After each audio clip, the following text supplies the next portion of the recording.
Welcome to the Trading Sliders Podcast. Here we go, episode number 6 of the Trading Sliders Podcast. And do we have a special guest this week, Flash? Oh my, it's Mike Gibson from the Sportsdrome Speedway. First off, we want to start and thank our title sponsor this week again, Speed Decals. Walt with Speed Decals, thanks for coming on and sponsoring the show. And if you need anything, we say this, I know we said this last week, but if you need anything, cars, banners, business cards, whatever you need, Walt at Speed Decals can get you taken care of. Yeah. How was your weekend, Flash? Oh, mine was good. Yeah. Flash went and fished another big tournament this weekend. I asked him how he did, and he said, "You're eating the profit." So Flash cooked dinner tonight with the fish he caught. He didn't win nothing in the tournament, but he did. We ate dinner though. But we did eat dinner. Yep. Man, this weekend, I stayed home this weekend, Flash. First time I think in 16, 18 weeks, I wasn't at a racetrack this weekend. Right. Painted the wall, put up some Christmas trees. Yeah. I know it's only November, guys. Yeah. I know, but I built a bed and remodeling the room pretty much, and it's the kind of things we have to do after racing season's winding down. Yeah, it's kind of. But I tell you what, Friday I watched every single heat race at the World Short Track Challenge. Oh yeah, all 86 of them. And then yesterday I watched races from 3 o'clock in the afternoon to 2 o'clock this morning with the NARC After Dark. Yeah. So we got plenty to cover. USAC Western World, Short Track World Championship. The Hunt the Front ended the season with a bang at I-75. East Bay's last ride. And the NARC Thriller at Stockton. Yeah. That was a race right there. Yeah, there's plenty to get into. Yeah. Before we get started on that, though, this weekend's big news. Superman was back in the Rumley car. If I was really good at this Eddington stuff, this is where I'd put in D-Ham song. Yeah. Superman at the Dream, all that. But Superman, like I said, he was back with the Rumley doing some test stuff. Pretty good run. I think he ended up third last night. Yeah. Right now, technically, we don't really know what's going on in the National 100. It's on, but we can't really see it from where we're at. So T-Mac landed a new ride. Kind of. Yeah. We talked about T-Mac. Big Frog Motorsports. Yeah, he's in the Big Frog Motorsports car till the end of the year, and I think they're going to... I even seen that he may be going out west in it to the Wild West Shootout. Oh, yeah, that'd be cool. So if that's the case, T-Mac's probably going to be in the Big Frog Motorsports car. Right. Have they announced anything yet on him leaving Rocket? Well, Rocket has announced that he won't be back. But they haven't announced who's taking his place. Oh, okay. I think that's going to be after next weekend, after the World Finals, and Brandon Shepard is free of his contract before they announce anything. One more big thing, though. I seen this 2 nights ago, and I was going to talk to you about it. Dan Ebert, the USMTS modified guy, he's going full-time Lucas Oil Racing next. Guys, I'm just going to tell you, Ethan Dotson broke on the scene. That modified guy, Ricky Thornton Jr., that modified guy. Right. Well, Dan Ebert is that modified guy. So this might get good. Yeah, this may get the rookie title may be fun next year because Ebert is a slide job and a half kind of guy. So that's good news. And Brandon Overton is leaving Wells Motorsports. And we're going to talk about one of the final races for Brandon Overton was a good race and one that he's going to remember for a while. Yeah. Bagged $20,000. And $50,000 for the championship. Yes. So $70,000 just on the way out the door. Thank you, guys. It's been a fun ride. Yeah. But I did see where the Reaper Ryan Gustin is taking over that car. So I don't know. There's going to be a lot of shakeup in the dirt late model world, it looks like, going forward in the next few weeks. And there's a rumor that maybe there might be some big-time crew chief that's going with him. So yeah. But all that, like I said, wait and see on that. Yeah, that's definitely a wait and see. We don't speculate unless we know something for sure. And even if we do know something for sure, sometimes we screw it up in the process. Yeah. But before we get into all the race results and everything this weekend, I want to say thank you again to Mike Gibson. Mike opened up to us a lot, and I think there's a lot of people that's listening to this show. I know you're dirt fans, but you're really going to see a side of the Sportsdrome Speedway promoter that most people don't know. Yeah. We know that side because we grew up with him, but right. I think you guys are in good for our deep dives. And also, next week's episode, guys, we're going to need a bunch of likes and shares and followers on Facebook because we have a really, really special episode next week. We've already recorded it, our deep dives interview. It's going to be a 2-hour special, so you won't get a whole lot of race results. We will talk about the World Finals. But the good thing is there's not a whole lot going on this week anyway. So there's not a whole lot going on. So that's the way we're. I promise you though, when you start listening to this, you're not going to want to stop. Yes, that's the thing about it. So, but what we're going to do is on next week's episode. After that episode, we're going to have a watch along, so to speak. We'll talk more about it next week, but just please share the word. Let everybody know, because we're going to have some questions and a call in, and it's going to be a really, really fun time on next week's episode. So we need to get some more Facebook followers up. We need some more Twitter followers, Instagram, all that spill. Yeah. But just trust me on this one. This is going to be a really fun episode. But before that, we got this week's episode, and it's a damn good one too with Mike Gibson. Yeah. First off, Flash, the dirt track at Charlotte for the short track world championship, 550 entries. Yeah, that's crazy. Dude, they were parking cars on the drag strip out front where you come in Charlotte dirt track on the backstretch, and everybody looks and they're like, God, look at all that. That reminds me a little bit like Boone, Iowa. Yeah. That's what I was telling somebody. I said, man, it's kind of like Boone, Iowa, except for they're parking at the drag strip instead of Walmart. Yeah, exactly. But something that was really, really crazy to me was they were lining those cars up 6, 8, 10 races in advance. So big shout out to the crew at. Before we talk about the results, the crew at Charlotte Motor Speedway and the dirt track, because they started loading cars in last Tuesday. They raced all the way up until last night. They were done around, say, 11 or 12. Yeah. So they still got 550 race cars they got to get out of the property. Right. Get the property cleaned up. And then Wednesday starts World Finals. Yeah. So they're going to have another 150 cars come in. So there's going to be a long week in Charlotte. Oh, yeah. There might be some... Yeah, those guys are going to be working their tails off. Yeah, there's a good chance we're gonna have some moody mofos in Charlotte this week. But big shout out to them, because the racetrack was great all weekend, especially with that many cars. You would think the track was gonna be locked down, but it wasn't. It was really good all weekend. Yeah. But I think they did have a little bit of help. Had a little Mother Nature. Oh yeah. Yeah, she got in the water truck for a while and helped them out Thursday night. They had 60 Crate Racing USA dirt late models. And John, I can't never say his name, John Ruggiero Jr. Mm-hmm. He's out of North Carolina.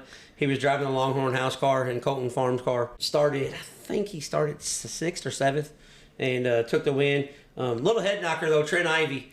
He was coming there at the end, but he got a little messed up in traffic. Yeah. But it was a really, really, really good race. And, like I said, I'm glad that the World Finals is this week, but the crates and the 602s and the Thunder. I think they had 77 Thunder Bombers, which is kind of like... Man, that's kind of like when we went to Talladega, the street stocks, with not the crate racing street stocks, but the other ones with the big tires. Yeah. Yeah, there's a bunch of Thunder Bombers around the North Carolina area. Yeah. And UMP Dirt Car Mods, that was the other big show. There was 40 mods on hand.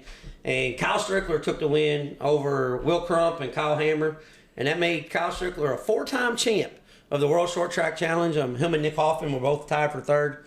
And pretty cool thing Kyle Strickler said was, well, they said, you're the all-time champion. He goes, well, we don't really count that. We're starting over because Hoffman's not running the mod no more. Right. I thought that was kind of cool. He's like, if I win 4 after this, then I'll be the champ. So, right. He still considers, since Hoffman wasn't there, he's tied. I thought that was really, really cool. Yeah. Like I said, big shout out though, because that's a ton. Like, we've been to the Ice Bowl, we've been to the Chili Bowl, we've been to the Super Nationals, but that's a ton of work. Oh yeah. Especially with that many big tires, because they had late models and 602 late models, hobby late models. They had the Northeast Sportsman, so they got big tire cars, Right. But pretty much everything down south is big tires. Yeah, you get downtown. Yeah, that's just yeah, they're all big tires. Right. And then Friday night, I clicked over and. How do you say this again? You pronounce the track better than me. Mojave Valley Raceway. I'm terrible at pronouncing stuff like that. But they had 45 USAC non-wing CRA sprint cars. And the good thing about this was it's for the Western World Championship. And it was a Friday, Saturday show. But there was a lot of USAC national guys. This felt like a USAC national sprint car race. Right. I mean, C.J. Leary was out there with Team AZ, his new ride. Yeah. Kyle Cummins was there. Ricky Lewis was there. The Bull, Ty Mahako, was there. It was kind of like when we're back in Lincoln Park watching a Saturday night race, you know. Right. But Friday night's race was phenomenal. There were 3 lead changes, back and forth. And Kevin Thomas Jr. started 6, ended up taking the lead. He was ripping the top as he got by R.J. Johnson and Kyle Cummins. Cummins took the lead once, and I thought it was going to be over because he started rolling the bottom. Right. But, I mean, Kevin Thomas Jr. was just on another level. He was flying. Kevin Thomas Jr. took the win, like I said, over R.J. Johnson and Kyle Cummins. And R.J. Johnson's locked up the USAC CRA championship. They still got one more race at Paris Auto Speedway next weekend, but by just taking the feature, starting the feature on Saturday, he locked up the... He won the points. Yeah, he won the points. So it was a really, really good... The track was hammered down early, which was kind of surprising. Like, all the guys were thrown for the loop because it was... You know, they're out in the middle of the desert there. Yeah. You know, that's it. I think I was watching it when they was rolling it in, or when the first hot lap session was up there, and it was really slimy. They was coming off and throwing rooster tails off the back tires. Because at first I thought it was raining when I was watching on TV, and then I noticed it was the mud coming off the tires. Well, that's what I think it was. I think it was Ricky Lewis that said after hot laps, he goes, "I don't think I've ever been rained out in the desert, but I'm starting to worry about tonight." So, but honestly, they almost have to do that with that many sprint cars, and the track slipped off with a big curve for the feature, and you can't. I mean, who am I to say what was right or wrong? Because it was pretty damn good both nights. So you know, hats off to the crew there at Mojave Valley Raceway. Yeah. Hats off to them because, like I said, with that many sprint cars, you know, they knew they had to pour the water to it, and they did. And they said that track was a 3/8 of a mile. Like, to me, it looked bigger. Yeah. Like, it raced like a really big racetrack. It kind of raced like a mini Eldora. Yeah. But, you know, the racing was really good there Friday. And then the last race that I watched Friday night, because I watch races all week, and like I said, this is what I did. As I was painting the wall, watching a race. Moving furniture around, watching a race. But I-75 Raceway, the first night of the Hunt the Front Series, Corey Hedgecock out of East Tennessee started on the pole and dominated. Yeah. Because when you go to East Tennessee, that's what Corey Hedgecock does. Yeah. But Stormy Scott started 7th and ended up running 2nd. And Mike Daddy Dale McDowell, finished 3rd. It was... The race from 2nd on back was really good, but Hedgecock was gone. He was on another level. Like I said this, like I had a few people message me when I said this a few weeks back. We were talking about, I said, Corey Hedgecock reminds me a lot of Scott Bloomquist. Everybody said, "Oh no, he doesn't. He's not." Blah blah blah. I said, "Guys, you didn't listen. You didn't pay attention to what I said afterwards." Yeah. I'm talking about car control on high banked red clay racetracks. Yeah, you didn't beat the 0, and you usually don't beat the 23. So right, I stand by that. I know I had a few people that were giving me shit about that, but if you watch Friday night, he looked like Scott Bloomquist. Yeah. So, and then Saturday, like I said, you went fishing Saturday. So before we get started in this, tell everybody how your fishing tournament went. Oh, I caught fish, but I didn't catch the fish I needed to catch. Let's put it that way. Yeah. But we had a good day. I had a good day anyway. I still had fun. So that's all that matters. Yeah, I called Flash like, "Hey, Flash, how'd fishing go this weekend?" He said, "Well, we're going to have plenty to eat Sunday." Yeah. I said, "Well, that's good. You must have did pretty good." He said, "Well, I caught a bunch of fish, but I didn't catch enough to win." Yeah. In our tournaments, if you weigh your fish in, you got to turn loose the 7 that you weighed in. You got to put them back in the lake. But I didn't even weigh in. I just kept them to eat. Well, I'm kind of glad you didn't because those damn things were good. I watched 3 guys weigh in, and they were all way above me. So I said, "Nah, there ain't no sense in me even digging mine out and bringing it up here to weigh in." So I didn't. That's funny. Well, like I said, I'm super happy. Yeah. Like, guys, I'm gonna try to talk Flash into starting a food truck because his fish is some of the best damn things you'll ever eat. Yeah. I don't know what the special ingredient is, but good God, they are good. I've been talking about that fish all day because I'm a fat ass. I'm like, man, I can't. Flash said he's making fish. I can't wait. And then my wife's like, "Shut up about this fish." We got her. She's like, "That's good." I said, "I've been trying to tell you shit." Yeah. But thank you. They're damn good fish. Flash, he can cook some fish. I'll tell you that. I don't know if he can cook anything else, but he's damn good at cooking fish. You can't go wrong with crappie, though. Yeah. Well, no, it was good. Yeah. So Saturday, the first race I want to talk about, it was the final hurrah at East Bay Raceway Park. Sad day in the racetrack world. Yeah. As we're losing one of the best racetracks in the country. But the guys showed out. They had 44 mods and 39 late models. Mod race paid $10,000 to win, but shout out to the people of Tampa and everybody that made the trip down there. I know there were some people from Tennessee that raced with our series and stuff that went down.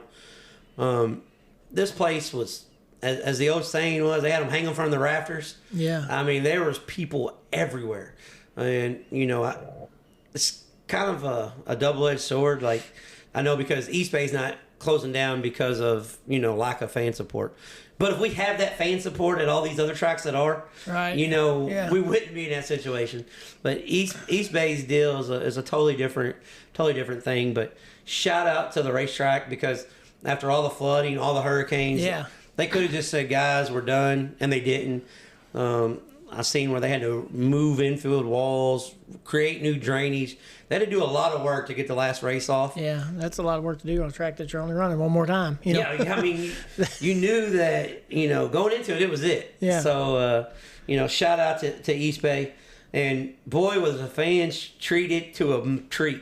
Trey Jacoby, I say he's local, but he's not. He's from Missouri right there. But we see him run so much, in the Indiana, Missouri area. So I'm like, yeah, that's one of our guys. But really, he's not. He's 4 hours from us, 5 hours. But Trey Jacoby started 18th and took the win over Chase Holland and Brian Skaggs. Brian Skaggs is a local guy. He runs Florence. Local to some people is different than what local is to us. Local. Hell, we claim everybody because we go all over. We travel a little here and there. Yeah, Hell, a couple weeks ago, Derek Hagar, that's our local guy. Yeah. Tell you mean it's your local guy? You guys are from Indiana.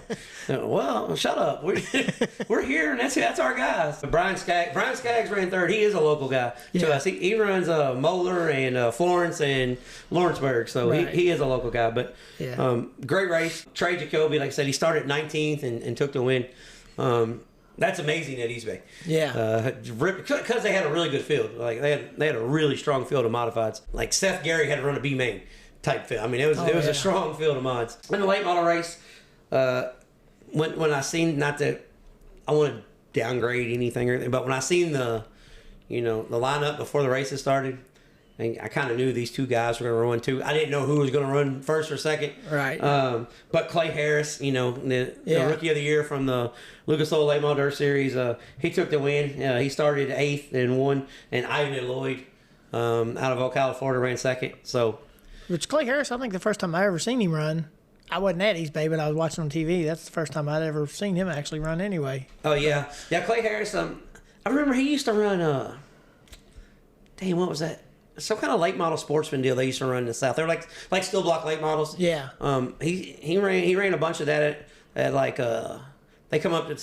First time I seen him was at Sonoya, I think. Yeah. But they run Sonoya and Volusia and Swainsboro, and they run at Red's Place. Right. He kind of ran around that area for a couple of years before he, and last year he just took the world by storm. He's like, all right, guys, I'm running the Lucas Oil Late Model Series. Here it is. Yeah. And had a pretty good year, really. And he's running again next year, too. Yeah, so him and Dan Ebert, they don't care to throw sliders. There's a good chance they'll be roughing up some sheet metal. And Saturday, here we go again. How do you say that? Now I'm screwing you up. Yeah, Mojave Valley. All right, look. So the Valley Speedway, Mojave Valley Speedway, Western World. They had 42 cars for the Saturday night championship. $10,000 to win. They lost 3 cars. One of them frame was broken too. Took a nasty spill. Oh, yeah. In the B main. Nasty spill Friday night. But it was a really good race.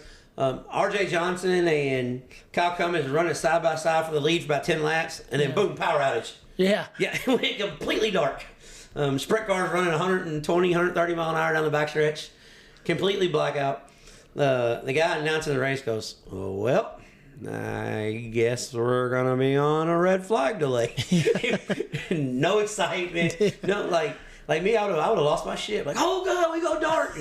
Now him, he's like, damn, I got a 5-hour drive back to California. This ain't helping. So, but shout out to the racetrack there because And it took them all of about 10 minutes, and they had the lights back up. Yeah. So they got the cars pushed back off. And it was a really good race with 20 laps to go. Kyle Cummins ended up ripping around the top of KTJ, and Kyle Cummins was just blasting the top.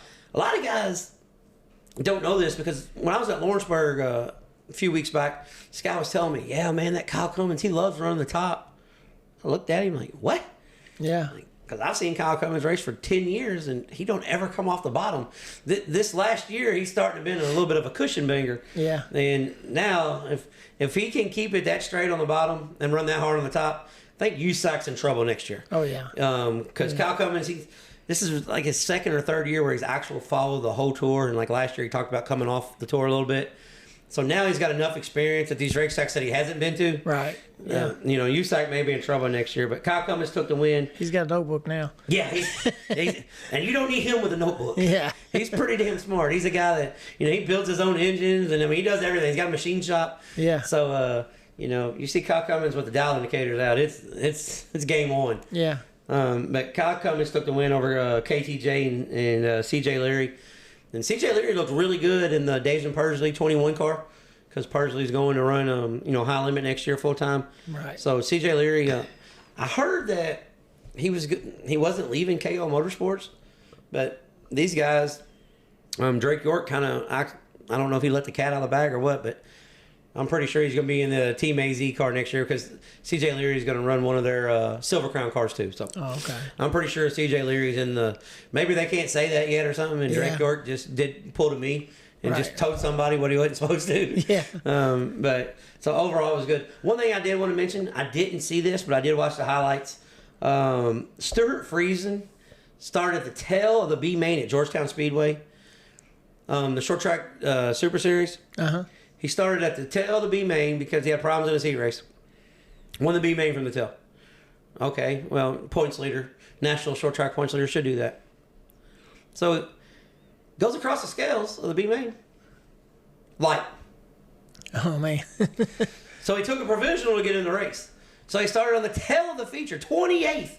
Yeah. And won, coming to the checker flag, took the lead, led not half a lap, not half a turn. He led like a half a car length. Took the lead at the start-finish line on the final lap. So Stuart Friesen, the man that says, you know what? I don't care. Start me on the tail. I'm going to win anyways. I think they pissed Stuart Friesen off. And so big hat shake to Stuart Friesen because, like I said, I didn't see it. I ended up watching the highlights back. But anybody that passes that many cars, because Georgetown's hard to pass anyways. It's a monster. It's flat, no banking. And he passed every damn car in the pits twice. So 2 times, yeah, 2 times. But shout out to Stuart Friesen. And one last thing I want to talk about is we both watched this race, the NARC race at Stockton. But we're gonna save the best for last. The best race of the weekend at the Stockton Dirt Track in Stockton, California. NARC After Dark. It's the 410 Wing Series from out in Northern California. You look at the cars. They had 24 360s. And 22 NARC 410 wing sprint cars. You think, well, why you want to talk about that? I mean, it's just average car count. Yeah, it was an average car count, but man, the NARC feature, it was an incredible race. So Justin Sanders and Cole Macedo's racing for the championship, Flash. Yeah. We watched this together. He's racing for the championship. Cole Macedo wins the dash, starting on the pole of the feature. Justin Sanders is starting like 9th. Yeah. So all Macedo's got to do is, if Macedo wins, they got like a big scenario breakdown. If Macedo wins and Sanders runs second, they tie in points. It goes to Cole Macedo over. They both had the exact same amount of wins. Yeah. Macedo had more quick time awards. Okay. If Macedo don't win and he runs second, he's got to outrun Sanders by 3 positions. Yeah. So that's the scenario. Right. Well, Tim Kading's leading the race from lap 1. Kading's checked out, and they're in traffic, and Justin Sanders is running down Macedo, and he finally catches him. So they're running like 3rd, 4th, right there together. About 10 laps to go. It was about 10 laps to go. Yeah. Tim Kading started having a flat tire. His right rear started going down. They had a big red flag, and when they pushed him back off, the tire was low. So Kading, fired on the car and kept the tire up. Mostly. Yeah. he kept airing the tire for 5 more laps. Yeah. All right. 5 laps ago, his right rear tire goes flat. His right rear tire goes flat. Cole Macedo hits him with the slider, and I'm thinking, well, there it is. It's over. Yeah. Justin Sanders drives from the middle of the backstretch and takes the lead coming off turn 4 because as Macedo's hitting Katie with the slider, Sanders hitting the slider on both of them. Justin Sanders is like, no way in hell I'm losing this championship tonight. Yeah. And it was an incredible, incredible race. He gets the Trading Slider of the Week award. Yes, that's a new thing we just made up. Yeah, the Slider of the Week. We got to come up with a sponsor for that. This week's Slider of the Week is brought to you by Flash's Seafood Bar and Grill. All right, because the hell of a It's not seafood. I don't do seafood. Well, that came from the lake. Yeah. All right. Scratch this. We're gonna rewind this. All right. This week's award is Flash's Crappie Fish Week of the Award. Yeah. Slide job of the week goes to Justin Sanders, and he pulled off a massive slider, took the win, and took the championship. And Cole Macedo ran second, and Sugar Shane Golobic ended up third. And one thing that I want to say, I don't know why, like, to me, it seems like the late model guys, every time something happens in the interviews, they're just always pissed off at the world. Yeah. Cole Macedo had every right in the world to be upset. Yeah. I mean, Sanders didn't do anything to him. He just beat him. But, I mean, he started on the pole. 2 laps to go like that, yeah. I think it was. Yeah. It was coming to the white. Yeah, to the white. To the white. Yeah. So, he had every reason to be upset. And when they interviewed him, gracious as can be.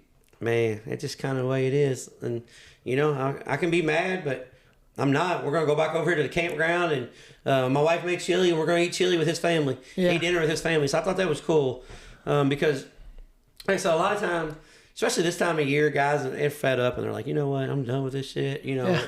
Screw this guy. He just beat me.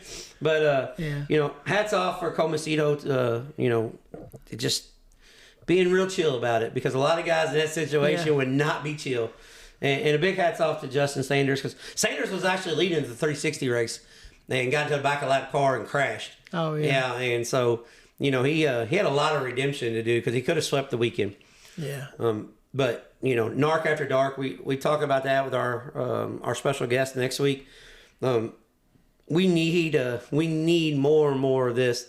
It worked perfect. Like I said, I watched races all night. 11 o'clock, they're starting heat races in California. Yeah. By 1, they're done. Hell, I love it. Like, we need to do this every week. So, anything else before we get into our, anything you need to bring up before we get into our deep dive conversation with Mike Gibson? I can't think of anything this weekend. I didn't get to go to any races. The only ones I watched was what I watched on TV. So, because like I said, I had a busy weekend. I took off work Friday to go pre-fish, and so like I said, that was like a $300 dinner you had tonight, just so you know. It was damn good. Hey guys, listen, he'll sell you a plate of that for $100. Yeah. Try to recoup. Yeah, he might try to recoup some of his money back. Hell, that's one thing. Well, that's over for another time. We'll just fishing's kind of like racing, though, man. You get to hang out with a bunch of good guys and stuff like that. We do, so it's a good time. Well, it's exactly like racing. Yeah. You got entry fees and everything. Like, what the hell? Yeah, it ain't no different. I mean, yeah. But I don't have to work on tires all week. That's the only thing. Yeah, no, that's good. Yeah, that's damn good. But guys, we're going to get into our deep dive conversation with Mike Gibson. I hope you enjoy it, and then we'll be back after this. It's time for the Trading Sliders Deep Dives presented by Kentucky Clutch and Performance. Here we go, ladies and gentlemen. Deep dives with this week's guest. I know we cover dirt all the time, but I told you guys we had some surprises, and we have a surprise. Mike Gibson from the Jeffersonville Sportsdrome Speedway. He's the guy that when you call the phone and you get the answering service, and you don't need a seat because you're always on your feet at the Speedway. The 282-7551. I remember it from when I was a kid. He's a racetrack promoter, groundskeeper, does a little bit of everything. Mike Gibson this week. Thank you, Mike, for doing the show. Oh, no, I appreciate it. Thank you guys for calling me, and I appreciate it. Now, so the Sportsdrome's been here how long? Since 1947. 1947. If you come to the racetrack, it's on every program, it's on every T-shirt. That's right. It's been, and not only this, the track been here. It's been the Gibsons family since 1947, correct? Petrali, it started out as so my grandfather, which was my mom's dad, Mike Petrali, was one of the original investors in the property here. So they started the property in 47. The reason they called it Sportsdrome was they were turning it into a fairgrounds per se, is what they were supposed to do. They opened I think it was August 28th or August 4th. I can't remember, of 1947. Had a nice crowd and everything, but everybody spent all their money to open. So the following year, everything, they changed up some stuff. You can look at some of the programs and see, but their first race was a midget race. Right. People came from Buffalo, New York. They came from everywhere. Well, you're in Indiana. It better be a midget race, back in the 40s. I mean, back in the 40s. Yeah. Well, and especially down here on the river, Yeah. I tell everybody we're just the redheaded stepchild of Indianapolis, and we're the adopted child of Louisville, Kentucky, because we're at the 4-mile marker. Right. Yeah. Well, that's funny that you say that, because I was going to say, throughout the years, the Sportsdrome has always survived. It's there's been good times, there's been bad times, but I always remember, when Charlestown was built. Well, this is what going to be is going to put them down. Oh, yeah. Then Louisville was built. Oh, this place is state of the art. This is going to be it. And guys, newsflash: Sportsdrome's still here. Both those places are gone. Yeah, they're gone, and they're still here. And the longevity of running a racetrack for all them years, what kind of toll does that take on the family? Well, as a family business, I mean, we've been through it here all, and with all the new racetracks, like you said, who've come and gone. The last one that was just for sale, I actually tried to purchase, which was Salem, and Nick Bohannon ended up with it, and which is fine. I love Nick to death. Nick and I grew up when I came here in college. He ran go-karts. His parents ran here with me. Just like Kurt sitting here, Kurt did nothing. I can't say anything. Kurt didn't leave here when Louisville Speedway opened. Him and his dad, they came out and they were warriors every weekend here. And those are guys that, you got to appreciate those guys. And, in that same time, that's what you were doing here. You were auto racing, and that's what my dad did. And the whole thing, I mean this sincerely. I mean, my dad was here 55 years, and if it wasn't for my dad, there would not be a Sportsdrome Speedway. Oh, no. Louisville Speedway closed in, 2021, I think it was, or 2020? 2001. 2001, yeah. Yeah. What am I thinking? Yeah. Because but COVID, right? Yeah, but COVID get everybody. Yeah. So when they left, I mean, there was money on the table for him to leave at the same time, but not only that time, but many times before. And my dad this is what he did. I mean, and he loved the sport till the day he died. I mean, and that was the whole thing that people should really, if you think about Sportsdrome Speedway, you think about my grandmother. I didn't know my grandfather. He died the year I was born. That was the same year they put my dad in charge. Was in '68. So it kind of went, follow the map. Bob Hall died on the operating table. The year before, my dad told my grandfather, if you're going to run the place, run the place. If not, sell it. Yeah. So there you go. Yeah. So when your son-in-law tells you that, what do? The next thing you know, you hire your son-in-law. So your son-in-law, after the gentleman died on the table, became the general manager in '68. Later in '68, my grandfather died. And then after that, my grandmother backed him the rest of the time. So Marie Petrali, who used to be known as Mom back in the beer stand, Kurt. I know Kurt remembers that because he grew up here like I did. So my grandmother, who grew up back there as a beer stand lady, she was the longest seating president of the Sportsdrome Speedway, still to this day. My mom was pretty close, but she passed away in '09, and then of course now my sister. I don't know how none of the males have ever been president, but we're just workers. Well, you guys clean toilets, so they keep putting president on there since I still clean toilets. Yeah. Well, that's one thing I was going to say was all this time, we grew up here. Kurt and I, we grew up here. our dads raced here, wrecked together. We tell that story all the time. Kurt and I wrecked together here. And Sportsdrome's always been kind of home. It's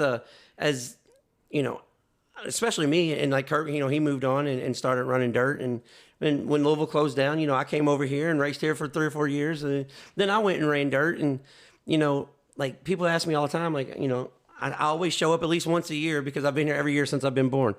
I was born on a Thursday, and I was here that Saturday. I was 2 weeks old when I first made a trip here. So. Yeah, so I always come in at least one time a year, and it's kind of funny because every time I do, somebody's like, "You get rained out somewhere tonight," and it's like, guys, I don't hate the Sportsdrome. I just do other stuff now. But like we were walking in, my wife and I, the last time, and I told you a story, last week. the kids were playing under the bleachers and they're running around, and I see Jeff Hubry throwing football with them, and then I can't remember who it was. They were feet racing them. They had a little figure 8 track set up. Around the garbage. So I told my wife when I was leaving, I was like, because I've been that guy before that said, I'm not going back to that place. I was so mad. They did this, and I said, man, I'm glad that place never shut down. I got to say, though, they always go back to the drone. They always come back. Yeah. Well, Mike did tell me one time. He said, "You might be the only person that told me you wasn't coming back, and I didn't see you for like 17 years in a car." You know how many times I left here and wasn't coming back? Yeah. And I was back. I got 25 plaques on the wall that says I was here every single night. There you go. So. But yeah, like we, I was like, man, it just reminded me as a kid. And then now your kids are here, and your kids are working the concession stand, and. This is the time of year where the rumors always start. Sportsdrome's not going to be here. Mike's selling it. He's realty, his health, this, that. Just let everybody know the Sportsdrome's going to be here, right? Yeah, we're not going anywhere. I mean, I will say this. Like you said, I've got my kids now, but not only that, my sister, her sons have joined in, especially one of them, Tyler. Who's running our My Race Pass? I don't know if anybody's paid attention in the last 3 years or 2 years. We've done a lot more computer stuff.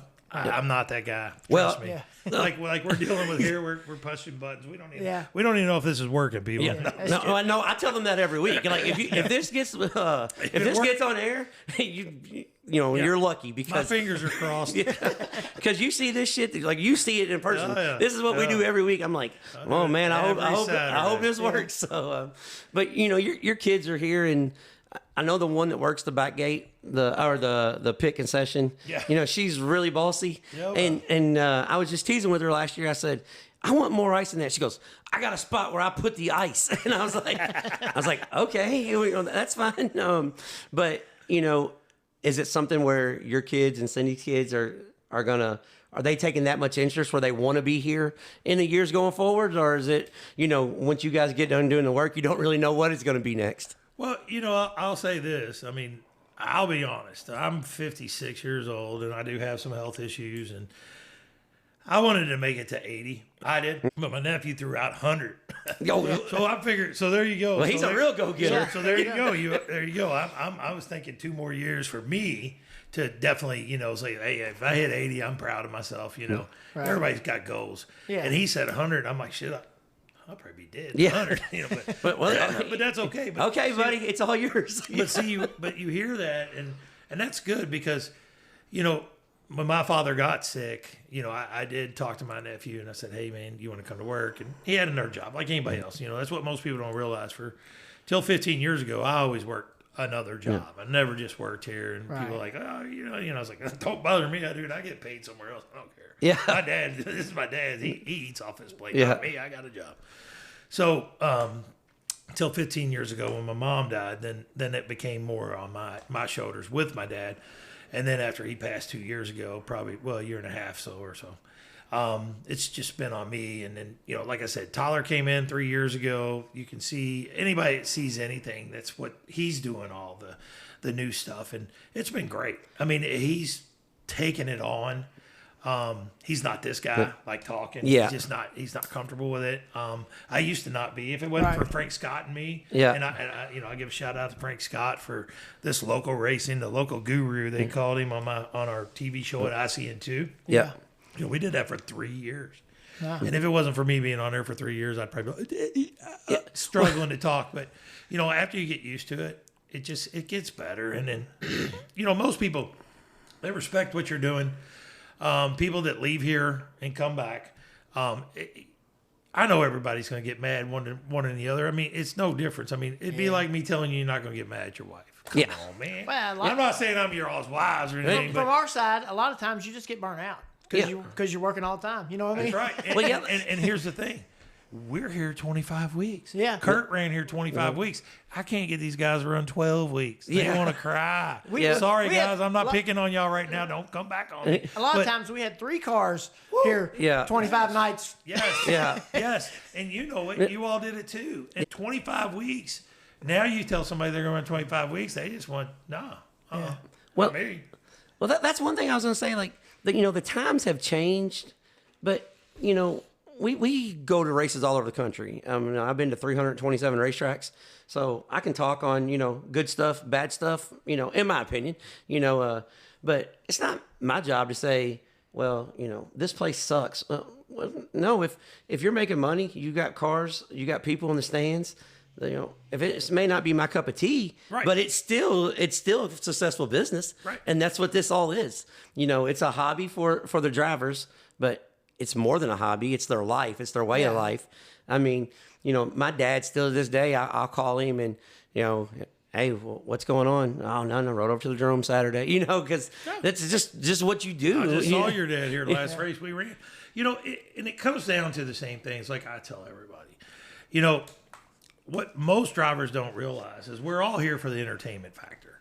And like you said, it's your hobby, it's what you do. But at the bottom line, when we're doing it, we're still trying to entertain the people in the stands. Right. Because, I'm sitting here and I'm looking at 09. And, I don't care. My dad would be like, oh, you can't tell everybody everything. But in 09, we had 1,500 people on average in the stands. 2024, I had 750. I was gonna ask about that because I don't mind telling it because it hurts. And anybody out there, you guys that, hey, I'm not telling you to come every week, but come frequent us. I mean, we have a nice crowd. We have a nice, we have a good car count.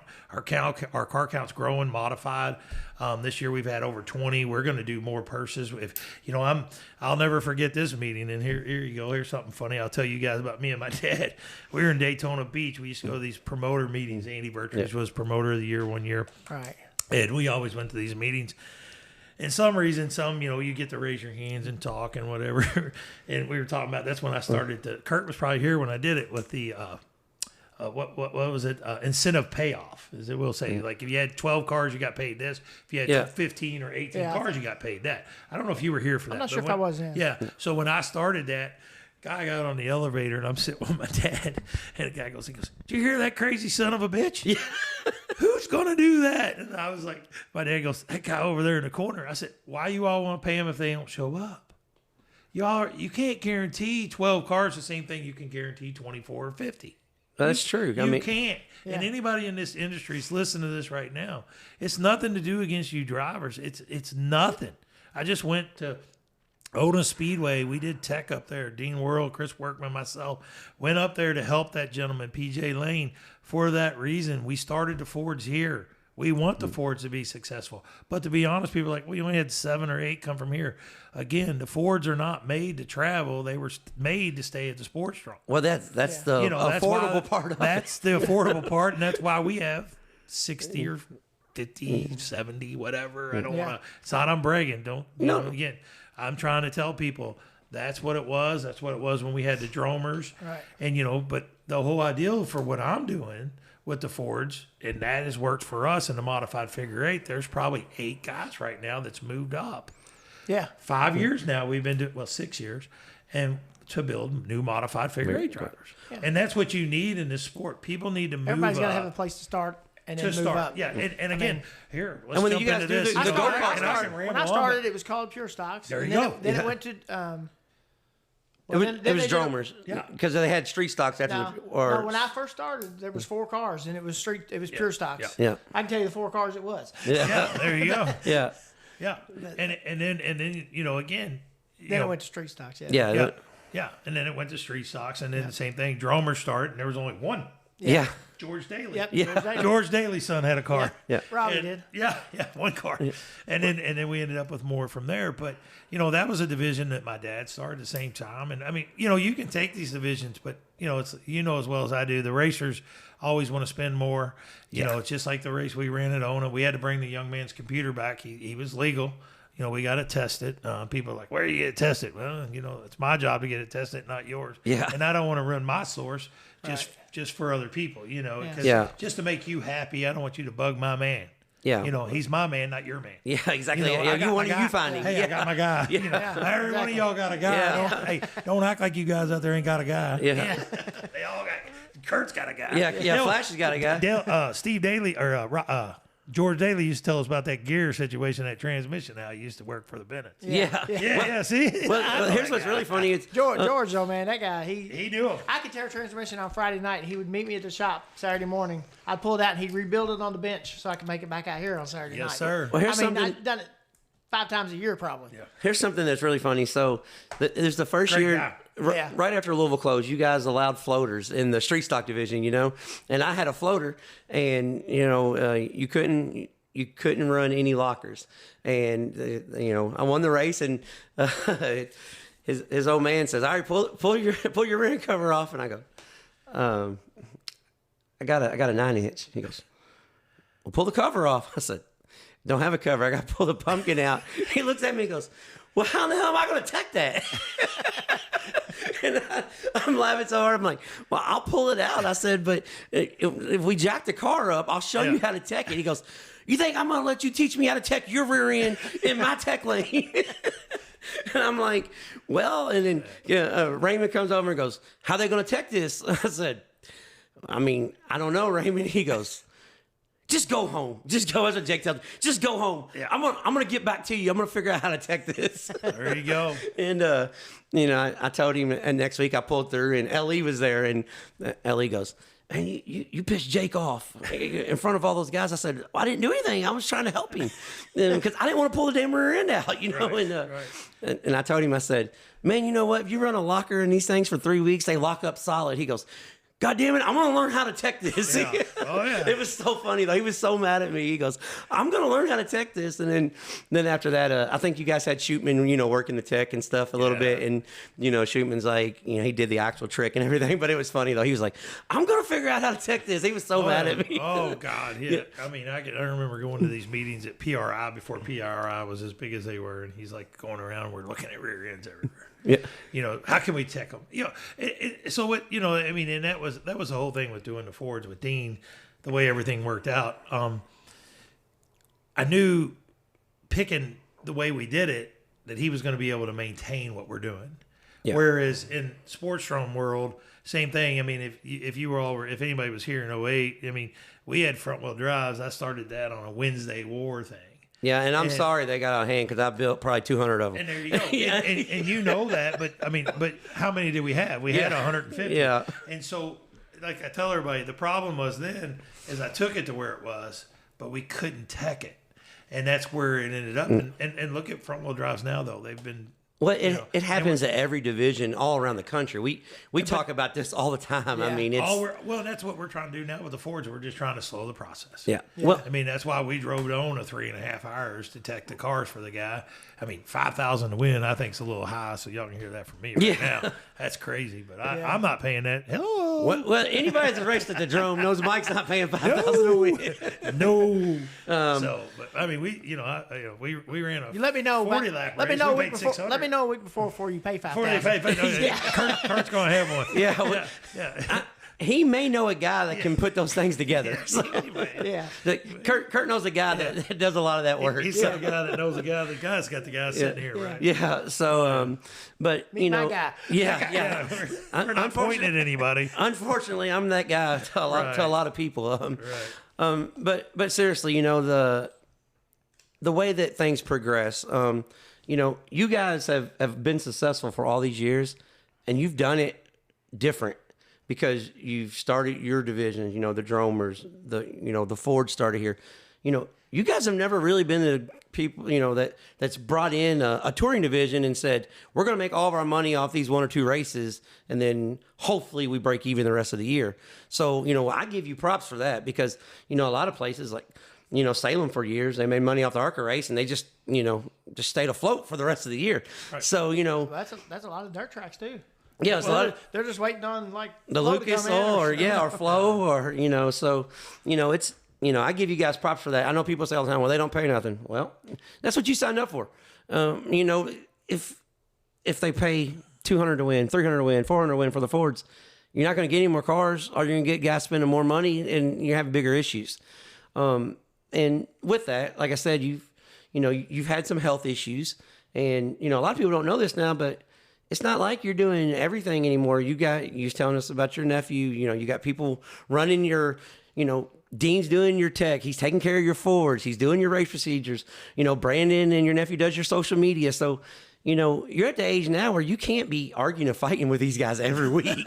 I mean, it's just not doable. No, and I just shattered my wrist, in July in a trailer race. Got 13 screws in I got one of those too. Oh, look, he got one. Yeah. Did you get that here? No, I got mine at North Vernon. All right, well, there you go. Twin Cities. Here, I got bills right here for mine for this one. I just finished that up and doing a trailer race. But, again, it goes back to the entertainment factor. And like you said here for the Sportsdrome, we're here to service people on a weekly basis. It's one thing, that's one of the reasons I looked at buying Salem when I did, because I knew if I owned Salem and I owned the Sportsdrome. And I even told my dad, I sound dramatic, but while he was laying in bed and he was passing away. And, when I told him, I said, look, dude, I'm going to buy something. I'm done. He talked me out of it the first time when... Deaton. No, Deaton ran it. Yeah. But Owen Thompson. Thompson, So when Owen owned it, he talked me out of it when they sold it to this other guy. I'm not going to say his name. Yeah. So when they sold this other guy, and he talked me out of it, then he's like, no, I don't really want you to do that, because he was healthy at the time, and he's like, oh man, we'll be competing or whatever, and this and that, and I just never really clarified what I wanted to do with it. And so after that, and then the second time it was for sale, and I'll be honest, most people didn't realize I was trying to buy it before it was even for sale. Yeah, I know. Me and you had this conversation you and I before. Had this conversation, and I called Owen, and I was like, dude, I want it. I get the guy out of here. He didn't. Yeah. I'm not degrading him. Yeah. But just get him out. You just got to get him out. He's not good for racing. So long story short, and then when it went up, and I knew they weren't going to sell it to me, because me and that guy got along like oil and water, and it wasn't going to work. Yeah, so there you go. So with Nick buying it, it was great. And people say, well, what can you do? Well, the best thing I can say is the same thing. It's just try not to run against each other. Now, how's that work? Gibson runs on Saturday. We run on Saturday Sportsdrome. I take off 6 times now, like my dad would never. I mean, we're off July 4th. Yeah, I know. Thunder over Louisville, Derby, Memorial Day. I mean, off 3 hours. So there's 5 nights I'm off. Run when I'm not running. Yeah. If you want to run the other times, run on Sunday, whatever. I mean, it's good for the neighborhood, because especially, we're starting a new division, which, that's something that we picked up this year, which was Future Stars with the Fords, 11 to 15.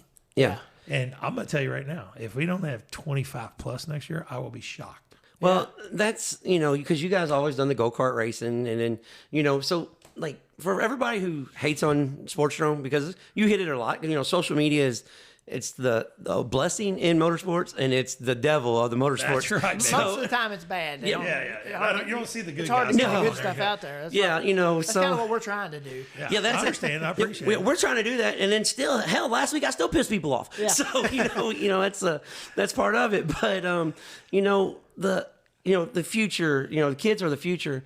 But with working together, we say this all the time. Racetracks within 100 miles of each other. They don't have to, I'm not running tonight because you're running, but you need to be in a working relationship. Right. Do you ever see where maybe you and Salem, work together as far as like cars? Because I know your sportsman cars and their street stock cars are kind of the same, but they're different. Do you ever, one adapting the other rules, or is it just this is what we run and that's what they run, and we're going to work together friendly, but we're not going to have a dual track championship or something, so to speak? So to that division on street stock. So with street stocks, let's just be honest, they're CRA street stocks. Yeah, they're late models with stock bodies. Salem is, yes, there you go. So for me to switch to that, I think you're looking at something totally different. Now, what you're talking about with Fords, which obviously they're going up there and running, and they're running here, and then Future Stars, they're running. They just ran a Future Star race here. So, that I do see that occurring a lot more, which is fine. And again, like I said, the best thing I can do is say, try not to run against us. We're running, here's my schedule. Pretty much, my sister used to say, oh, you're doing anything. It's the same thing every year. It's not, but okay. That's okay. That's funny you say that, because my dad, every time we'd go to the car show, I'm like, yeah, I'm going to go over here and get a Sportsdrome schedule. He goes, what the hell for? We're going to have Nick's grand finale this night. We're going to have Mid-season championship. Mid-season championship. That's points and a half. Like, I mean, it's been the same. So, but yeah, but back to that. I mean, so to give you that scenario, like this year. Okay, so we canceled, right? Because of Hurricane Helene. Yeah, that was the first one. So we canceled. We actually closed for the season. Right. I know you all are aware of that. So we closed, and I've done this. Don't get me wrong. We've done this before when we used to run. Because when Kurt ran here, he remembers championship night was 1 week before the following closing night. Which closing night was like mechanics race, powder puff race, blind driver race, grandma's race. You know, Stuff that guy in the wall to watch you wait for. Yeah, there you go. Get that SOB that got me, blah blah blah. But 6 weeks ago. Right, now that I won a championship, I can crash my car. I don't care. I'm good. That race. So we don't. So this year. And I'll be honest, and I want to thank Greg Coates Cars and Trucks and Nick's Grand Finale for the great sponsorship that they gave us. And really, they pretty much, we were like, man, we can't run because the Outlaws were scheduled to run with Circle City. So I couldn't step on Circle City's feet. And actually, I'm already working on schedule now, and I'm looking at it, I'm like, oh, God. So how can I do this? But, in all regards, when you run somebody else's cars, your hands are tied. You're at their mercy. There you go. You just answered it. So when Sportsdrome runs its own cars, whose mercy am I at? Well, that's I can run. Yeah. Just like with Kurt when they ran here. Well, I'm not running. I already had plans. Okay. Yeah. What do you want me to say? Yeah. You knew I was going to be here. You knew it was a rain date. But, that is the thing that I've always said about not running. And I'll be honest, we ran dirt late models here. USAC. We ran USRAs.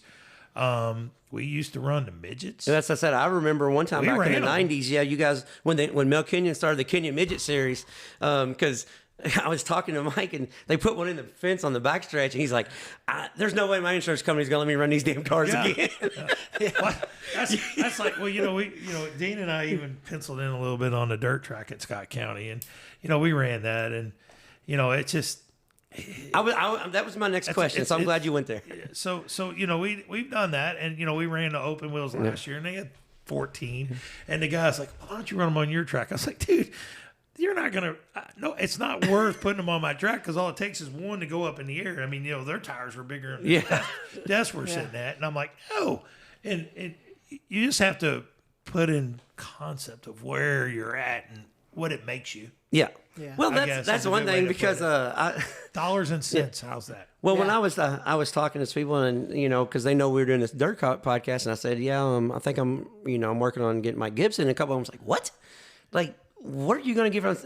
And one guy goes, what are you going to ask him? When is he going to haul in the red clay? So I was like, no, like we got a relationship enough that we can talk racing. It don't have to be just this. Yeah. So when are you hauling in the red clay to sports? Right. Well, somebody always wanted to do that, and I don't even know if I don't know if it'd be fun or not. Yep. It's kind of flat. Right. That's all right though. When you're bringing dirt in, you can add your making. Yeah, well, it's true. You can just build it up and have no walls. We just use the fence. That's like Bloomington. I mean, no, I've been there. Yeah, I've been there. But they got places to fly. We don't. Yeah, you guys don't. We're kind of cased in the walls everywhere. But well, I know the Indianapolis Speedrome. They're the home of the figure eight. That's their model. That's what they say. But figure eight racing is what Sportsdrome is associated with, and Salem. Try to put in the figure eight track because they're just gonna, it's gonna be real successful. But tell guys, you know why they did that, right? Why was that? Because I was making money, is what Richard Deaton was told by Owen Thompson. That's what I'm getting at. I fell out of my chair laughing so hard on the office. I told Richard, I said, "What'd you tell him?" He goes, "I told him he's wrong." Yeah. Well, that's what I'm getting at because figure eight racing, it's exciting, but. To some people, a lot of people say, well, that's a sideshow, and you're in the entertainment business. But, Sportsdrome's always been figure eight racing, and that's always been your big events. And, even still, that's what still draws the crowd. You may not have the 50 street stock figure eight cars you used to have, but nobody's got that anymore. So, I'm proud that we still have a figure eight track in the Kentuckiana area, because, there's not very many tracks. Anderson, was supposedly the home of the first figure eight race. They run like one race a year now. Speedrome's got figure eight, but here at figure eight is home at Sportsdrome. Yeah. So It's not going anywhere, right? No. No. Well, and this is a part that, just like I just did, and this is my part, and I can't seem to get people to swallow it, but we just ran, I don't even know, I'm going to look at my calendar here or something, but 3 weeks ago, I just ran 3 figure-8 races. Yeah. 78 laps, one with 15 cars, one with 16, and one with 28 Ford modified Outlaws. Now, Outlaws, Jesse wanted to start it inverted. I told him, I said, well, do it. You pulled the key. I gave him like 4 numbers to pull, and damn if he didn't pull a 1. And Jesse's like, man, I feel kind of bad. And I said, well, take a 7, dude. Take it. Yeah, tell him what you want. He goes, I think my crew would be mad at me. I said, they're not here. They don't have to know. Yeah. But Jesse Tunney, and that's the guys you want to be here. All those guys that come down and run here, everybody can say what they want. The Outlaws down here, they're faster. Yeah. Same thing with Anderson. Yeah. They're not running at Anderson very often anymore. I hear they might go back there this year.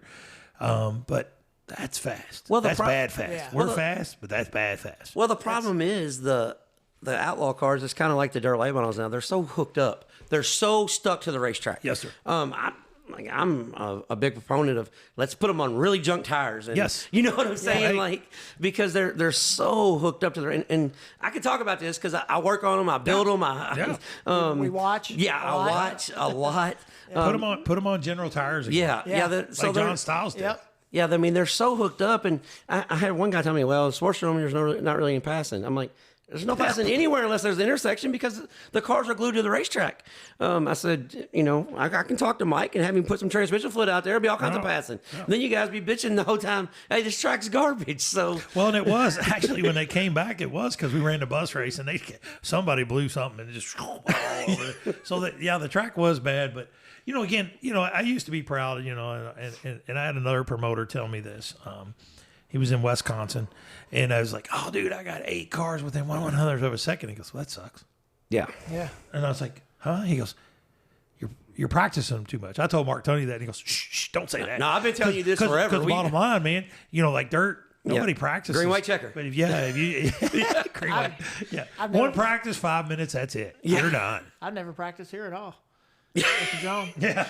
No laps. Yeah, no laps at all. I've probably got 200,000 laps here. Literally. I mean, no joke. The funny thing is, I tell people this all the time, and Royce, Harmon, your sportsman champion this year. Yeah. I tell him, at work, I said, Kurt would practice on the top side. No, bullshit. I'm dead serious. I said, because I try to practice with him, wear out a set of tires. Can't keep up with him. I said, he just run around the top because that's where he planned on passing everybody. He's like, well, you can't do that now. I said, look, when Mike repaved the Sportsdrome, I said, it made it nicer, but it kind of took a while to get the prestige back because running through the water, you could pass. Right. Once everything's gripped up, it's kind of hard. But for people that hasn't been out to the Sportsdrome in a long time, it's not the Sportsdrome of this old. I remember when I was a kid here, we pitted back in a mud hole. Oh, yeah. The pits are nice. The grass is bleachers well are manicured. nice. Yeah, the bleachers are nice. I mean, you don't have Don Lester here screaming, "Oh my!" But it's still, it's super nice compared to what it used to be. Yeah. So, guys, you have to come out and give it a shot because I talk to people all the time and they're like, "Yeah, I haven't been there in 10 years." I'm like, "You live 10 minutes away." Get out of the house. You still watch racing, right? Well, yeah, I still watch. I watch this, I watch that. I'm like, you didn't just ride over. You can't just ride over on a Saturday night, and so and then what is it, $15 to get in? Yeah, I mean, 15 most nights. yeah, you can't- Yeah, pretty can't much. beat On regular that. I nights, mean, you're 15. gonna- Kids are 5. You're gonna, because if you go out to 15%. eat, you're going to spend $15 a person anymore, no matter where you go. So. yeah, like where Kurt and I go every week, it's 30, Yeah, 40, 30, 45, $50 a night to get in.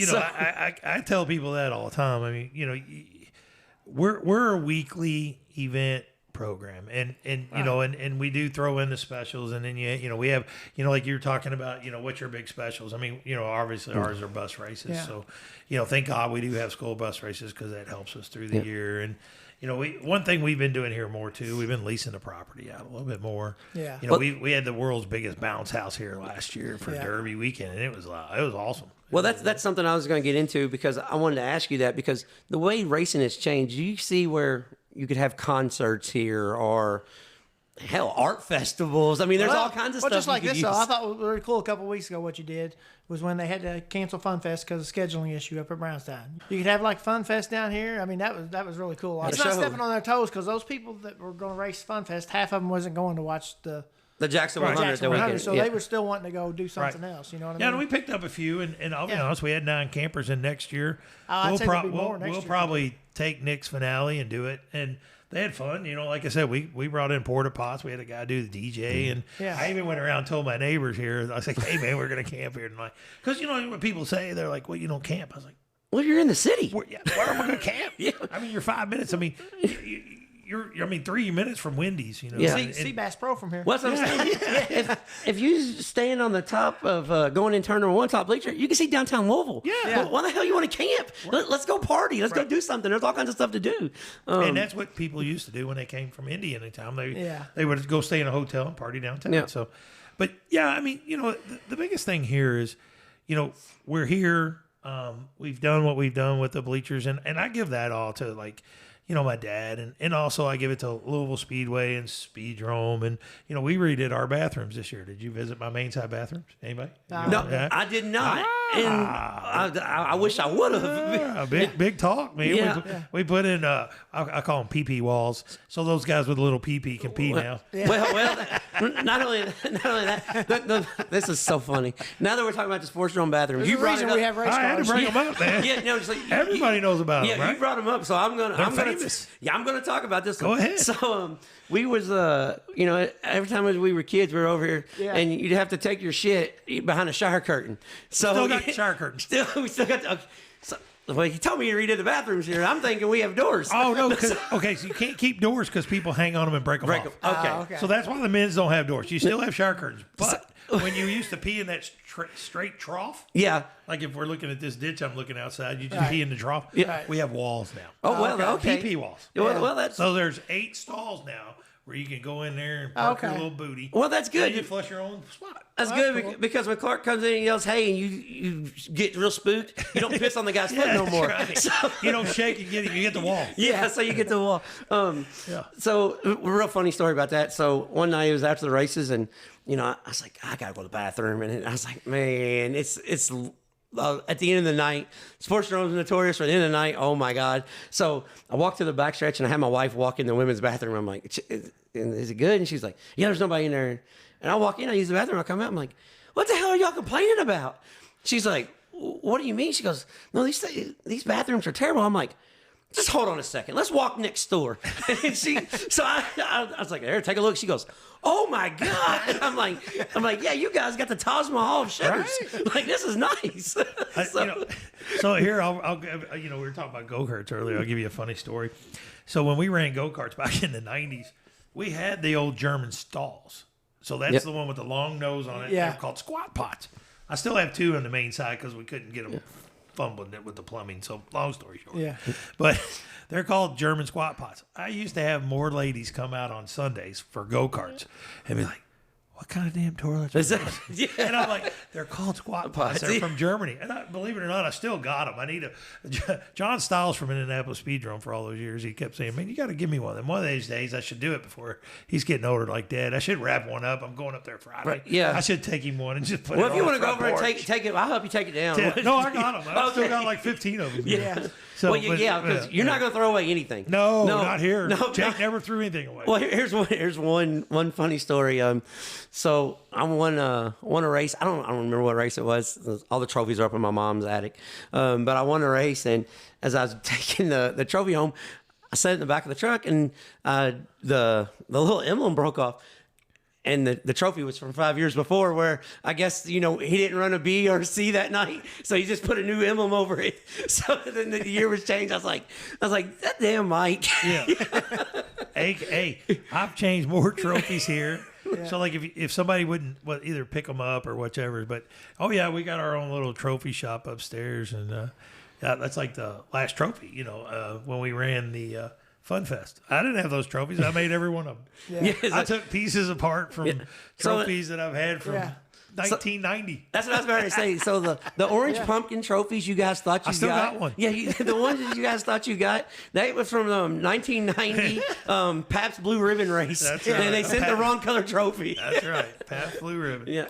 I remember those days too. Oh yeah. But- it was 100. Pabst. Yeah. Oh, that was crazy. Yeah. So, as we're winding down here, we don't want to keep you here all night. But, all the guys that's raced through here, the announcer here, that Lester, that he was so funny for all those years. And, I announce races now and, I'm not screaming, oh my, or nothing like that. But there is some things that, Flash got his name because of that. There's some things that we still talk about today. And, the guys that's racing, my little brother and Ronnie and all the kids, I still call them kids because they're younger than me, but the kids that are racing now, that's what they grew up on, and now that I see Brandon, I know you don't like the Facebook Live and all this stuff, but I pay attention to what's going on at all racetracks, and when I'm not here, and I hear Brandon, and he's like, "Oh man," it just brings a smile to my face, because that was us as we grew up, and nicknames, Flash, Booger, everybody loves rain. I mean, just so many things. Yeah. But all the drivers that's come through here, for all these years, if we sit over there, we're looking out the racetrack. If those concrete walls around the outside could talk, right, what would you say some of the biggest stories would be? Just things that went on at the racetrack at Sportsdrome Speedway. I mean, what are we talking? Race stories or talking bad stories? It's your stories that happened. Well, I guess that night that Ray Crane shot at people was on the outside of the wall. Wasn't no, he didn't shoot. That was Dad that shot. Okay. So when I was a kid and we had the 53 pickup, and I still have the 53 pickup. Because he don't get rid of anything. That's right, but I'm going to fix it this year. I'm damn determined to put that. Cricky was running my crate motor. I want my crate motor back, Cricky. Yeah. So I want to put that in there. But anyway, I bought that to run a crate motor series, and that got blown up. We won't get into that late model series. It got blown up. But that was through GM, and I had a deal going for $40,000, and it just got blown up. We won't mention any of that, but there you go. We're not going to talk about that, okay? Oh no, it could get really deep. But so that blew up. But long story short, we're done with that. So long story short, the truck, somebody was doing donuts out here in the parking lot. It was Crane, and I can remember holding on to my dad. And he said, "Hold on." He pulled out that. I still got the 38, and he pulled that 38 out. Boom, boom. And then he just pulled up to them, and they parked over in their parking lot. He goes, "That's enough of that shit." Yeah. So but that was shit you did back in the set. I mean, that had to be, early '80s, '70s. Yeah, that's what I'm saying. I've seen some stuff out here after the races at night from I bet waiting on checks. When we grew up, nobody went home. Well, that's I do remember though. Just not to change the subject a whole lot, but I remember when we was coming out here. I was too little to get into the pits, so my dad would come out early. I'd ride out with him, wait up there by the front. Well, Mike would let me in, and me and Mike would go out and put all the flags up on top of the bleachers before the races. Because I couldn't do nothing. Well, that's what I said. We all grew up here. We grew up here. And, and I see the kids here now, and I'm not, we're on a good enough relationship. Future stars, that's awesome. Yeah, that's all. Because if they would have had that when I was a kid, I would have tore up all kinds of shit out here at the drone. Right. I was 17, and you're telling me, hey, just relax. I'm like, hell no, I'm beating Flash. I'm beating the Kurt and Emo show tonight, baby. So, but there's so many events that's happened, and people still talked about like the Chris and Raymond thing. Like there's stuff that goes on that people still talk about to this day, and it's funny like. We'll be at another racetrack and down in Georgia or something. These two guys get in a fight and, they start crashing each other and we got a term for that. And we said, yeah, he got droned. And they're like, people are like, what? I'm like, oh, that's just something back at home. But, you don't take no shit at the Sportsdrome. So you get droned, So, I'm glad that the racetrack's still here because, I'll be the first to tell you, I'll tell people this. Me and you, we did a promotional deal. I'm not even working for the Sportsdrome, but I'm working for the guy that's helping. Yeah. So we went and did the Kroger thing, and this is right before you got sick. They're unveiling Kroger, and we got some cars out there, and I'm asking Mike, and this is the first time he talked about buying Salem, and then I said, so is the Drome always going to be there? And this time his dad was still in good health, and he goes, I don't really know, and I'm like. What do you mean you don't really know? And they're like, damn, I'm getting some big breaking story. And we're sitting there and, we're just eating the free food because, we're not going to go get nothing to eat because they're giving us food. Yeah, that's right. That's right. Free food's we're sitting there food. and, you know, and he goes, you know, I don't really know. Kind of doing some real estate stuff.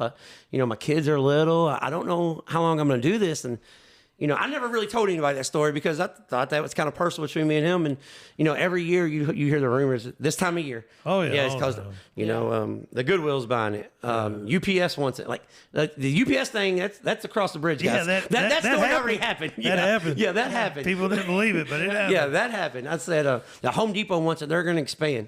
How much bigger can Home Depot be? Right. Home Depot's struggling now. How many acres is this? 25. 25. What the hell is Home Depot going to do with 25 acres? No, you know what I'm saying? I think your Goodwill was your better shot, and you know, again, like I said, for us, the good news is being here as long as we've been here. Clarksville itself, you know, now you know we're actually in Clarksville now. Well, that's funny you say that. So bring that up. You know, we were in Jeffersonville, and it still says on the paper if you go to the county clerk's office, Jeffersonville Township, but they've actually annexed you to Clarksville, and you know, and it's really when they took out the railroad track behind us. That's actually how our pits got bigger. Right. So we just re-asphalted this year the back pits. You know, when we first did that, I called that Little Louisville, right? Yeah. I remember that. Yeah. It's Little Louisville. Yeah, we're nice Kurt over didn't here. stay over. Kurt stayed over in the Sportsdrome area. Yeah. Well, that was for the guys that you know had to throw a bitch fit because they had to go race somewhere. Well, so they needed a place to pit. Those were for the guys and that you know they didn't want to get their tootsies dirty or anything. You know, their foot. So we you know they we wasn't a real asphalted minute. They wasn't a real minute group at Sportsdrome. No. They you know, but you know, again, like I said, the part with Louisville and, you know, and Fairgrounds and all that, you know, like most people don't realize, I mean, when Fairgrounds was open, you know, and my dad ran here and things like that, and, you know, it was a struggle for both of them. I mean, even though they had some crowds, but, you know, they both kept trying to run Friday, Saturdays and things like that. And, you know, and what most people don't realize is like Milt Hartloff, he actually was the promoter here at the Sportsdrome for years before he was over at Fairgrounds. Well, I worked for Milt Hartloff for years. So at Kentucky and Auto Storage, I worked for his son, Milt Jr. Yeah, okay. So, Junior. Yeah, I know him, Junior. Yeah. So, you know, I got a lot of the Sportsdrome, Fairgrounds, Charlestown. Like Milt Jr. was a guy that, you know, and this is going off track, but he was a guy that did not ever go to the racetrack. But when I walked in on a Monday, he told me everything that went on everywhere. Yeah. Like and that's why he was a successful business guy. He knew everything about everywhere. And one year, you know, I come in and that's, you know, his wife was sick and he goes, "Hey Bobby, come here. I want to talk to you about something." And so I walked in there and he laid down tickets to the Daytona 500. He said, "Here, you know, I know you don't really do NASCAR, but take your wife and go to Daytona, you know." And I'm like, all right, man. I mean, I appreciate it. And Kurt went with me. Yeah. And so, you know, he gave us 4 tickets. And, you know, I didn't know. I mean, I knew Milt from that. But, you know, like Milt Sr. sat on the first pole of the first race on the beach and all this stuff. So, you know, we get down there and, you know, I'm looking at the tickets and I'm like, we're at the very top, like, the best seat in the house at Daytona. So you can see everything on the start finish line. Yeah. And this guy next to me, he's been there like for 70 years, ever since they built the track. He goes, "How the hell did you get those tickets?" And I said, "Well, you know, the guy that owns them." "Bullshit. I know the guy that owns them. How'd you get those tickets?" I'm like, he's thinking we don't scalp these tickets. I'm like, "No, dude, like literally, like here, I'll give you his phone number if you want to talk to him." But he was interrogating us. He wouldn't even let us up there. Like we're like, "No, those are our seats." Like, "No, they're not." No, you're the wrong people. You're not supposed to be sitting here. So, but you know, with things going forwards, you know, I know you guys tried the dirt stuff, and you know that really didn't. I don't want to say it didn't work, but it just did. Yeah. I mean, it did. I mean, it's a great facility. I think you could do more with it. Not saying we won't run again next year. I don't know. So do you still have the lease? A lot of stuff's going on. Well, you know, anybody can get the. I don't want to say anybody, but yeah, I mean, I can delete that if you need me to. We're probably first right of refusal. I know that. Okay. And you know, and again, you know what we did for them last year with running a fair race and stuff. But you know, the whole thing is if I didn't take everything that we have here and go run that racetrack, we would not make nothing. Yeah. But I literally, I mean, I don't know if y'all noticed when you walked in. See, like I'm sending my transponders, my radios. Well, transponders are going to Nashville this weekend. Yeah. And then that guy's going to use them all winter, and that's how I keep my transponders in order. I got a guy that uses them, and then he fixes them and brings them back to me in March. My radios, I take to John Stiles. He fixes them, and we just constantly go through this stuff, and that's what you have to do in this business, and for us to use stuff. I mean, actually last week, besides I think Nick ended up buying some last year. Nick used ours. This year, he had a box to use, but he didn't need it because he went ahead and bought some.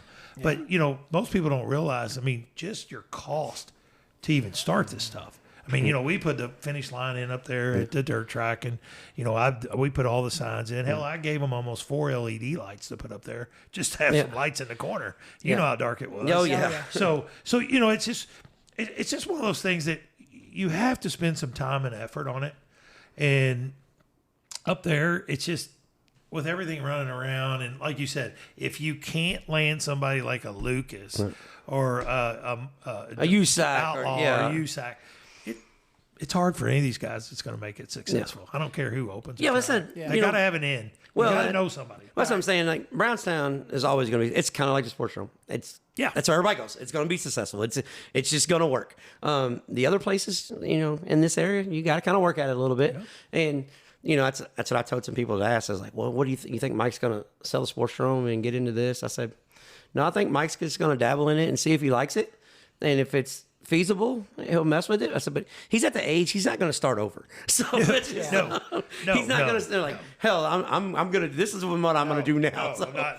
No. I mean, and I even have a friend, he runs Madison in Wisconsin, Greg McCarns, and I told him after I ran a dirt track the first year, I said, you're a jackass. And he's like, because he owns a dirt track too. So he runs Madison, and he's like, oh, yeah, you got to do it. He's one of the reasons I listen to him, because him and I talk quite a bit during the year and things like that. We just bug around and stuff.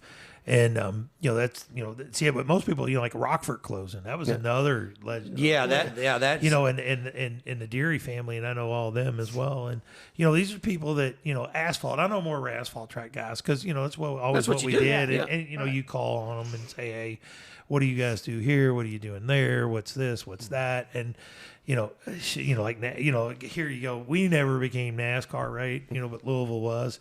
And, the best thing that I can say about Louisville Motor Speedway, it was built at the perfect time. It was built at the perfect spot in Louisville.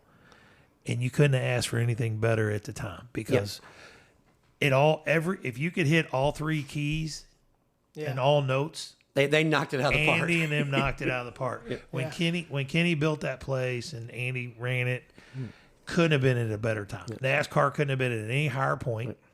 Louisville couldn't have been built at any better point in Louisville, and racing is just what it was. Yeah, and it even was going down when Louisville was open. 13 years after they opened it, Louisville was. Well, that's what a lot of people don't understand. They could. When Louisville opened, they could support 2 nights. They could support 3 nights if they wanted to run Sunday too. Yeah. They had enough cars, enough people, enough fans base. But, at the end, they was running everything on one night. Yeah. I mean, it was dwindling down, and the writing was on the wall. It wasn't, but the thing is, I tell a lot of people that, a lot of people don't understand this. You live in Kentucky, a lot of people just don't like crossing the bridge. Nope. And I don't get it. Nope. And here, we had a conversation about this at lunch. I was with Tom Lovelace. He's been a longtime friend, and, he was at Bob Hook when he was at Louisville, and then he came here, and Tommy and I ride motorcycles together. We've done everything, been to trips together for the last 22 years. And he even got on the internet this week, and somebody was talking about, he's like, man, you should just support your local track. I mean, they've been there 78 years. This will be our 79th season coming up. And he goes, well, you got to pay to get across the bridge. And, like Tom, there's a 2nd Street bridge. It's free. Yeah. Anybody that listens, 2nd Street is free, and so is the Sherman Mitten still. I work over there. I do it twice a day. Yeah. so you can get here free. I do understand it's $5 if you don't have that, because trust me, I live in Louisville, and I've got the little coupon on my truck, and it still costs me $1.80 a day or something. Yeah. Well, here's the thing, though. Even if you do got to pay to cross the damn bridge, you're charging $15 to get in. That's $20. Yeah. You're not going to go to any racetrack within a 100-mile radius of this on a Friday, Saturday, Sunday, and spend $20 to get in the racetrack. Yeah, so that's a cop out.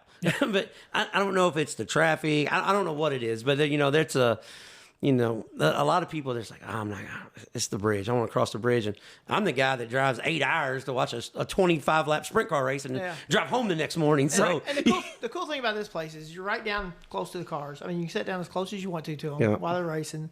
There's not a bad seat in the house anywhere. I mean, well, the only negative, and I'm not going to say this because I know this is one of his sponsors, but when he went from Coke to Pepsi, I was kind of like, oh my God. But I don't want to say it either. Yeah. So I'm not going to say because I know how the business side works. But a Coke at the Sportsdrome and a Drome Dog with the chili, with the Bloomers chili, that I promise you, I've seen Mike in there. He scrapes like the can. There's not going to be no extra Bloomers. No, man. And, you can't get that anymore now. So, Bloomers quit making that. They quit making the barbecue. Yeah, they don't make it anymore. And, many a nights that was my dinner. So that's so funny because Buddy Vertree's always like the Drome Dog, and we laugh about it. And so kind of ironic. We're talking about family business. Well, the sons want to discontinue that. They're still in business. Oh, really? They still make their chili mix. They still make the powder mix, but the son is the one that took over the company and decided in Louisville to quit making that. Well, screw that guy then. Yeah, but we don't like him. But that's what happened. So there you go. You're talking about is the track going to be here? The track's here. Maybe we're going to turn it into a drag strip, right? Please don't say that. No, please don't do that. Please don't do that. Hey, I got a neighbor right here next to me, Frank. He's ready for that. Well, I'll put it to you this way. If you're going to turn it into a dirt track, I may come and help for real cheap. There you go. If you're going to turn it into a drag strip, we're not going to be cool. So, I don't even know where we'd run. We'd have to run across the highway to make a drag strip. Well, let's see figure eight racing at the Sportsdrome. There you go. So I mean, that's right. If you're going to have drag racing, that'd be a hell of a way to do it. New division. Yeah, drag you can cross each other. Well, see, look, we're in the business of entertainment here. There you go. So there's going to be pavement coming in off the Applegate lane, and we're going to have drag racing figure eight. They're going to go across I-65. Yeah, we're north south. Yeah, north south. This Any is a visitor true from Wisconsin, you're done for. Yeah. Kurt, you have anything before we finish up? No, not really. I'm just glad the place is still here. Yeah, that's me. I'm not a weekly supporter, but I'm a supporter of all racetracks, and we say this all the time. Always support your local racetrack, or support any racetrack. I mean, hell, back when I was in high school, the Indianapolis Speedrome ran Neymar's Midgets every Wednesday night, and for 3 years, I don't think I missed but one show because I was just a race fan. And honestly, your Wednesday wars, I loved it. I loved that we ran Legends, and If I got anything to say, because I'm so busy on the weekends, selfishly for me, won't you have a couple midweek races so we can get out of here? Man, you used to have some Wednesday races. Yeah, but let me tell you now. That's probably hard to get people to. These guys now, if you tell them you want to run on Wednesday, they just thought I just asked to kiss their wife or something. Yeah. I'm like, come on, we're running on Wednesday. No, nobody. And Wednesdays all started because of celebration birthday stuff we did. Because what we did do is actually for a couple of years there, we started running opening night that it opened in 1947. We would run that date no matter what day yes, it was. I remember that. So we did that for a while, for about 5 or 6 years. But Wednesdays just didn't. People just quit coming. I mean, and what people got to realize, like Kurt just, the Strohs 100 was always on a Wednesday. Yeah. And dude, we'd get freaking 40 late models and. You'd have 4,000 people here. Well, that's what I'm saying. One time we come here, I was a little kid. I probably wasn't 6 years old. And they had a race on a Sunday, late model race on a Sunday. And it was probably the best race ever here on a Sunday. And I bet there was 10 people in the stands. There you go. There was only I remember back in the 90s. Me and my mom and my dad were the only ones on the backstretch. The only people there. I remember back in the early 90s, he used to run Outlaw Figure Eights on Sundays. Yeah. And I was like, everybody was coming down. Like from the Speedrome. Yeah, you had every car that raced. Tunney's, Dulcie, St. John. I mean, you had everybody. Lee, they all were here. I mean, you'd have 28 cars and you had no people. Yeah, you could count the people. And I was like, This was great for me because I would go to Brownstown or go watch sprint cars. I'm like, hell yeah, I get to watch modified figure eights on Sunday. Yeah, back then you were going to Bardstown, I think. Still so, but and that was it. I mean, it was like, what the heck? You just couldn't get anybody. And I did that. This year we ringed out on the bus race, and the year that I did run on Sunday, I always wanted to do one because I thought it'd be cool for the kids for a matinee. That didn't work. It didn't work. We're not doing that anymore. Yeah. So whatever we do now, we try not to run on Sundays at all if possible. That's why I say you just figure out what you want. We're that Saturday Speedway. And like I said, we try to open. That last week of March. Last year we opened the second week before because it was the 31st and stuff. And hell, I'm looking at my schedule. I think we're doing it again this year, but I don't know. We're not going to release the schedule just yet. You guys got to wait. I'm not even there. But I do think again, we're going to be here. I mean, there's no doubt in my mind we're going to be here, and we're already working on doing sponsorship for next year, and I'm already sending stuff. Hopefully, Lucas Oil jumps back on board. That was a big help for us again last year, and then our class sponsors. I've already talked to a couple of those, so trying to keep the class sponsors help us as well. But again, we can't thank you guys enough for being a supporter of racing, and any of you guys or ladies or gentlemen or kids. That hear this, we're here. We'd love to have you come. We open at 5:30. We race at 7. And, you can be gone by 10:30, and that's one thing we have done here. We've picked up our show. And fortunate enough, if we run past that, we are running 3 Ford features right now. So that's good for us because of the car count. That's good. I mean, and guys, when I say Sportsdrome's new and improved, that's one thing I'm talking about because you can get out of the races at 11. Because there was nights that I've raced at Louisville Speedway and they came over and tagged to tell the feature of the drone because we had plenty of time. Yeah. So, and we've worked on that hard. And, same thing to get everybody in and out of here. I mean, most people now, they get here at 4:00 and they can be gone by 10. Yeah, that's it's a short day, and that's even for a racer. Yeah, that's great. And then here we go, pop Roosters real quick. And then you can go to Roosters and have Rooster Wings now that it got rebuilt over here. Yeah. But that's one of the big things that we do with Roosters over here. They're a great sponsor too, and they have been, and it burnt down, so it took a little bit for them to get built. But man, they've done really well for us, and they sponsor one of our bus races as well. Yeah. So in closing, this is how we're going to end it.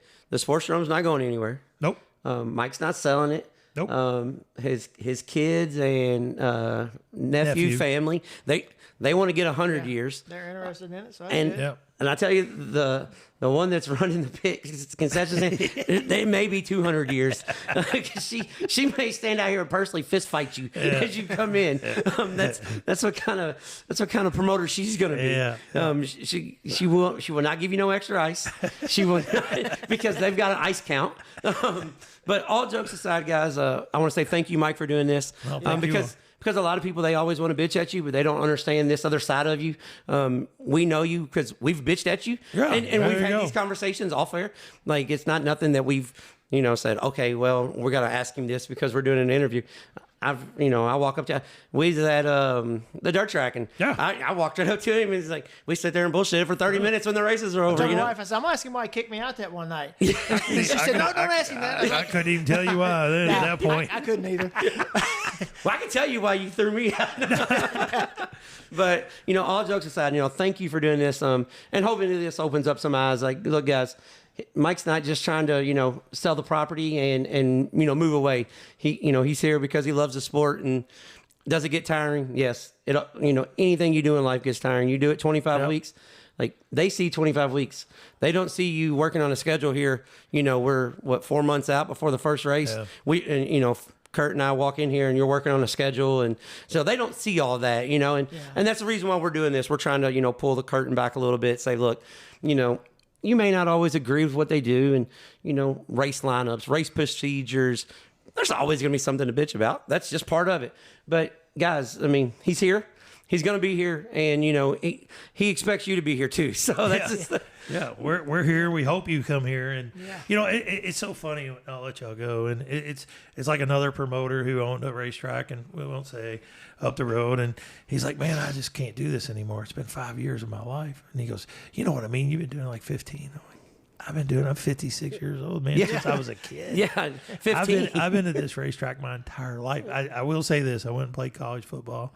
And I was going, and I was going through the hard part for my father and my sister. So I'll give my hats off to both of them, because when Louisville Speedway opened in '88, I was in Tennessee playing football. So I wasn't here for those first 3 years. That was rough for them. And then, 5 years I came in after that, but I came back to work here. But, when it was rough for them, when Louisville opened, literally was the year that I left to go play college football. So there you go. So I take my hats off to my sister here out there, sis. Yeah. And my dad for sure, because they did. They had to work extra hard, and people like Kurt and them that stayed. I mean this, I appreciate it. And I know they did. And, and that's what helped kept the Sportsdrome open. And, I guess the best way to put it is, we've seen people come and go, not always happy people do come and go racetrack because, we love racing too. If we didn't, we wouldn't be in it. There's too much damn work. Right. It's a lot of damn work, but we do love it. And, competition also makes us better, like you said.